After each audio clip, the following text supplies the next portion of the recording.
Hey Scott, you picked a fantastic movie, and I think it's one that not just both of us loved, but it's had been a huge hit with the audience. What is it? So the movie we're talking about today is X by director and writer Ty West. And I love this film. I love this film. Again, one that we recently talked about was Party Bus to Hell, which is 1980 schlock. To me, this brought me back to the 1970s, late 70s, Texas Chainsaw Massacre, films of that nature. Synthel, I loved all aspects of this film. It was creepy as hell. And then you just sprung something on me that I didn't realize, Synthel, and you got to talk to us about what you just told me.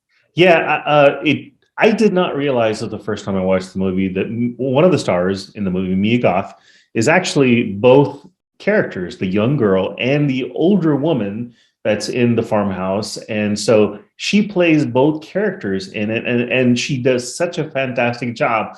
I did not know she was both characters until I started reading other reviews. And in fact, there's actually a post-credit scenes that may not show up in all the rentals on streaming services. Yeah. And the post-credit scene is a trailer for the prequel where she's playing the young version of the older woman. So she's technically going to be playing three characters. Is our understanding that the sequel's already been filmed and we should expect to see it soon. If that's the case, I really can't wait because her characterization of this old lady was creepy as hell, I mean, beyond creepy. And I liked the whole premise of this film. They're going to this old farmhouse to record a porno film, right? Because they're all going to be big stars. They're going to go make a porno film because this is when porno was just starting to come out, man. This was I think this is supposed to be 1978 or 79, if I'm remembering correctly, when American Stripes show up on there, right? So, I thought the music was great. I thought the acting was great. I thought the cinematography I thought that it was creepy as hell. And that there were scenes in it that were genuinely, especially with the old lady, that were just seriously creepy. What's your thoughts?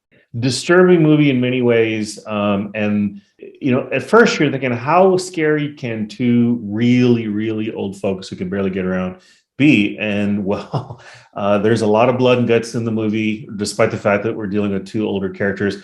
Some of the disturbing sex scenes between the two older characters, which you would never, Oh, which you'd never anticipate, and the fact that the entire movie is revolving around extremely older woman, still has her hormones raging and still is very much into her sex life.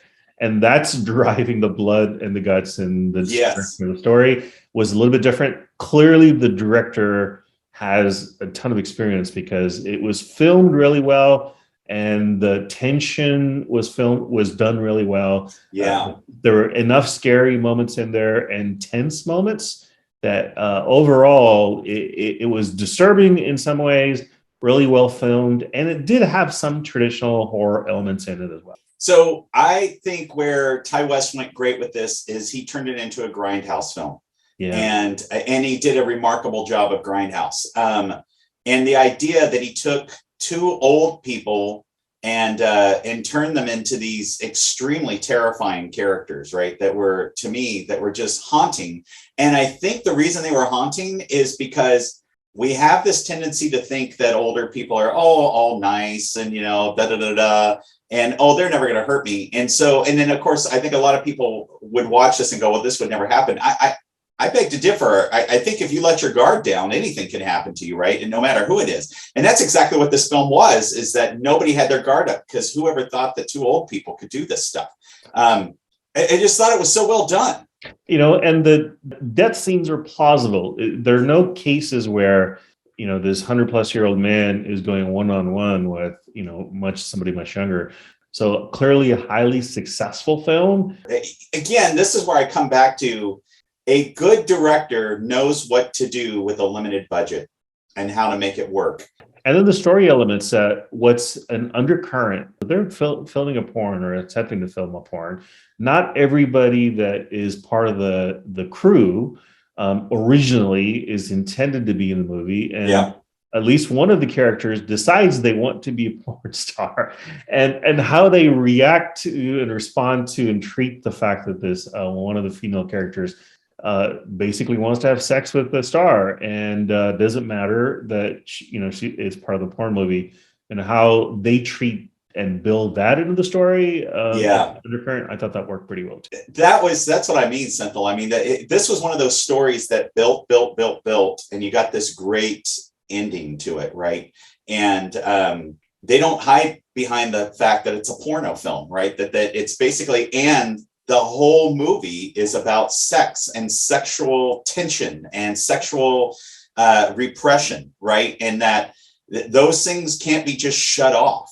Right? Yeah, at all age categories. Yes, that's the underlying theme behind this.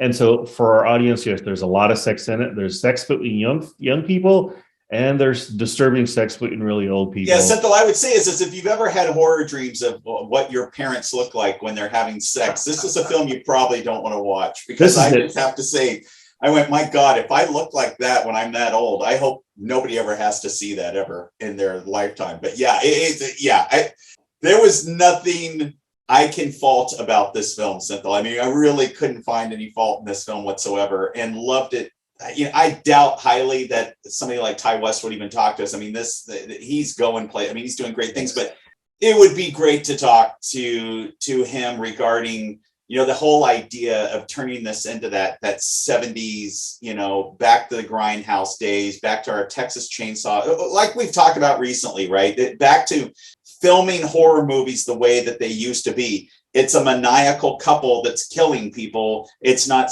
now all horror is around some kind of paranormal instance, right? Or a demon or a vampire. This was real rural Midwest America horror. And for our audience, I'd also add that the movie is not in any way making any negative statements about the sex lives of older people. It's more about... Did you really just... Did you just say that? I did. It's not trying to, it's not using the sex lives of older people as a means of horror. But yes, they are. They certainly are. I'm sorry, if you're old and watching this, that was creepy. Let's qualify that. It's not saying, oh, your mom and dad are having sex and it's terrible, let's make a horror movie about it. These are some intentionally highly disturbing looking, extremely older folks having sex, and more power to them, but it's not something you want to see on camera.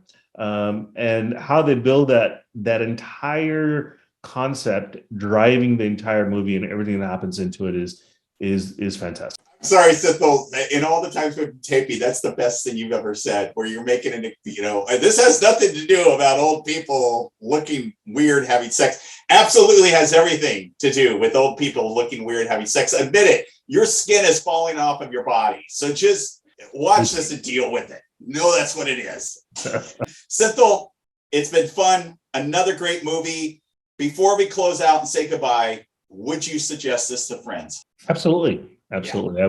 I would strongly recommend it. I think it'll definitely pick up more steam and attention with the word of mouth and the fact that it's now available on streaming. And I would also say that when I first heard about the concept, I really thought this is going to be more of a porn movie that happened to have horror elements in it. Yeah. Porn drives an element of the story, but this is not a porn movie. Yeah, I agree. It's still a great film. Senthil, as always, it was phenomenal talking to you about this film today, and I look forward to our next one. See you next time.